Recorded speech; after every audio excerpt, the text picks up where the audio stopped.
Olá, que a graça de Jesus esteja com você. Mais um dia, mais uma chance para buscarmos a Deus por meio do estudo da palavra, e você é o meu convidado e eu agradeço porque você está aí comigo. Não se esqueça de se inscrever no nosso canal, caso ainda não tenha feito, né? Sua inscrição nos ajuda, fortalece o nosso canal e ao final de deixar o seu gostei ou não gostei. História em formato de sanduíche. Bom, sanduíche tem duas extremidades e um recheio no meio, certo? Então nós vamos ver aqui essa história mais uma vez. No capítulo 3, a partir do versículo 20, nós vemos essa história. Primeiro, a história do verso 20 fala que Jesus estava de novo em casa, uma grande multidão estava com ele, de maneira que ele nem podia comer. Aí os parentes de Jesus se aproximam dizendo que ele está fora de si, né?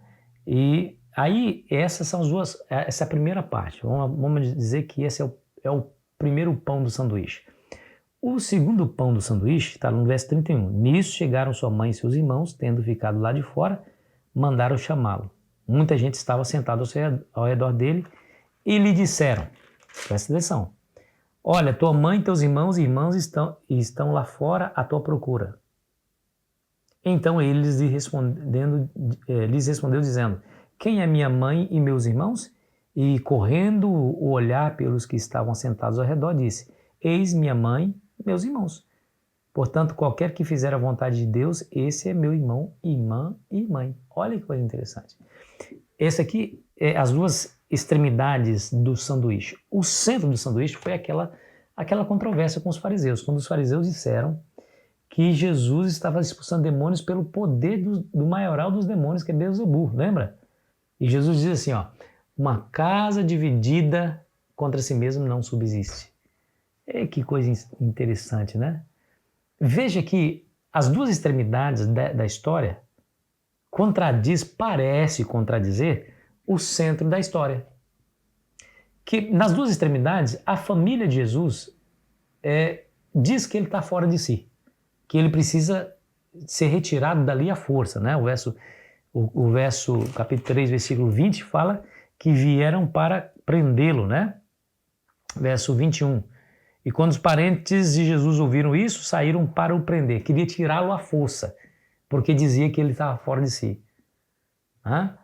E aí para os fariseus, Jesus diz que uma casa dividida contra si mesmo não subsiste. Mas não parece ser aqui a situação? Parece que a casa do próprio Jesus estava dividida, porque sua mãe, seus irmãos e irmãs queriam prendê-lo, dizendo que ele estava fora de si, dando eco, inclusive, à acusação dos fariseus, dizendo que Jesus estava cheio de demônios. Mas Jesus resolve a questão redefinindo o significado de família para ele. Segundo o que está escrito aqui em Marcos 3, o versículo 34, e correndo o olhar pelos que estavam assentados ao redor dele, disse, eis a minha mãe e meus irmãos. E o verso 35, portanto, qualquer que fizer a vontade de Deus, esse é meu irmão, irmã e mãe. Interessante isso aqui, não é? Não é interessante? Então, para Jesus, faz parte da sua família todos aqueles que obedecem a Deus. Jesus um dia diz assim que o profeta não tem honra na sua própria casa. Os seus próprios irmãos e mães não compreendiam direito. Mais tarde, a sua mãe e seus irmãos compreenderam. Mais tarde, naquele momento, eles não estavam compreendendo a obra de Cristo. Por isso estavam divididos. Por isso Jesus disse que aquele que faz a vontade do meu Pai, esse é minha família. A minha família é aquele que faz a vontade de meu Pai. A vontade de Deus. E de fato é assim. Eu fico feliz ao ouvir essas palavras, sabe por quê? Porque eu não sou da família consanguínea de Cristo. Mas se eu fizer a vontade de Deus, eu faço parte da sua família, ele me considera parte essencial da sua família. Que coisa interessante, né? Que coisa maravilhosa.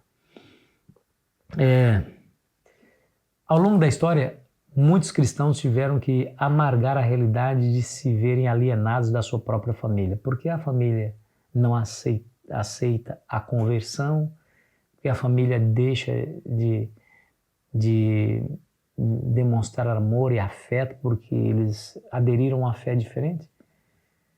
Eu fico pensando no apóstolo Paulo. Pensa comigo agora. Há evidências de que Paulo era casado, porque ele era membro do Sinédrio. era membro do Sinédrio. Nenhum membro do Sinédrio poderia ser solteiro, somente casado. Mas ele não fala nada acerca da sua esposa, né? Ou se ele fosse casado, né? Não fala nada acerca da sua esposa.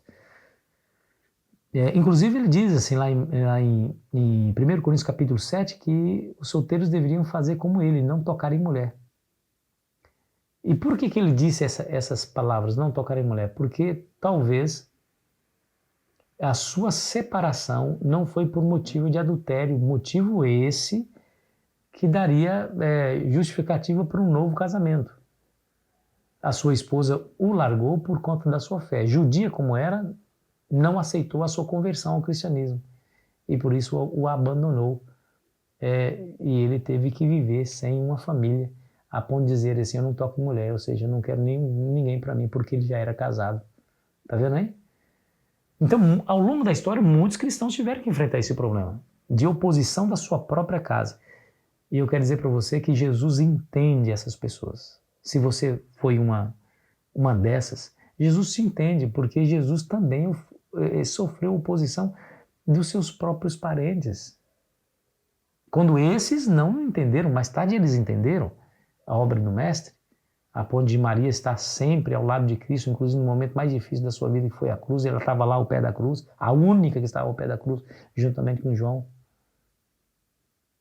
Mas naquele momento eles não entendiam e faziam oposição a Cristo, a ponto de desejar prender a Jesus, acusando Jesus de estar fora de si.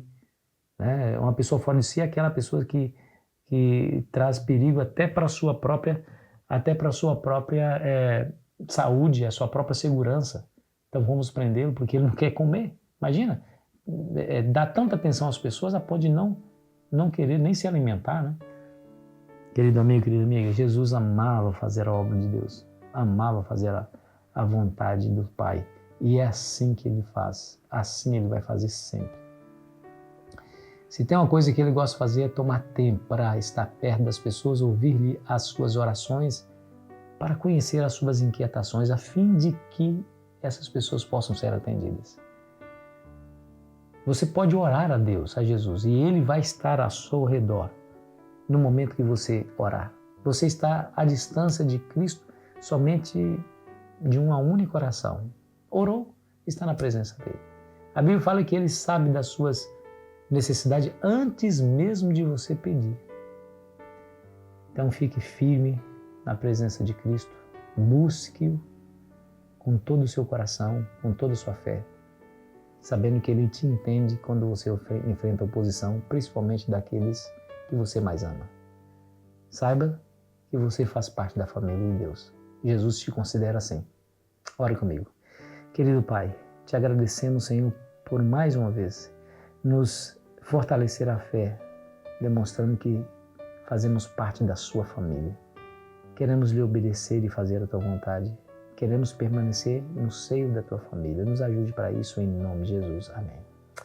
Foi muito bom estar com você. Amanhã terminaremos aqui as nossas semanas. Aproveite bem o seu dia.